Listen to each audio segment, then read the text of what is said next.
28 Şubat'ın buz gibi esen soğuklarına paralel olarak başlatılan din ve dindar avının nasıl bir cadı avına dönüştürüldüğü tüm kamuoyu tarafında bilinmektedir. Bu sürecin sahte kahramanları, Batı'nın ve Amerika'nın emir erleri olarak kırmızı görmüş boğalar gibi İslami değerlere ve Müslümanlara saldırmış ve hukuk tüm açıklığıyla katledilmiştir. Nice Müslüman bu soğuk süreçle birlikte mağduriyetler üzerine mağduriyetler yaşamış ve tüm insani ve İslami haklarından mahrum bırakılmıştır.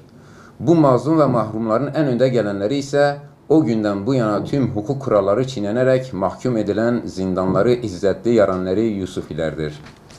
Daha önce hukuk yoluyla 15 Temmuz'da ise darbe ve vahşi yüzle ortaya çıkan ve FETÖ olarak isimlendirilen hukuk dışı yapının yaptıkları kumbaslar kamuoyunca yeni görülmeye başlandı.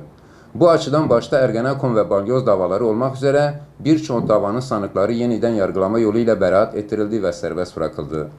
Ancak bu yapının kumbasları ile İslami düşüncelerinden dolayı tamamen düzmece davalarla ve kalemlerin önceden kırılmak suretiyle mağdur edilen Yusufiler halen zindanlarda terk edilmiş durumdadırlar. Bu hukuksuz kararları veren mahkeme üyelerinin neredeyse tümü kararlarını geçersiz kılan isnat ve suçlamalarla görevlerinden el çektirilmiş, hatta tutuklanmışlardır. Yani hem mahkum hem de onu suçlayan savcılar ve mahkum ettiren hakimler cezaevinde bulunmaktadır. Bu durum tam bir çarpıklık örneğidir. Eğer bu yargı üyelerinin kararlarını geçersiz kılan suçlamalar doğru ise, o zaman bu kararlarla mahkum edilen bu mazlumlar neden hala zindandadırlar? Bu çarpık durumun düzeltilmeye ihtiyacı yok mudur?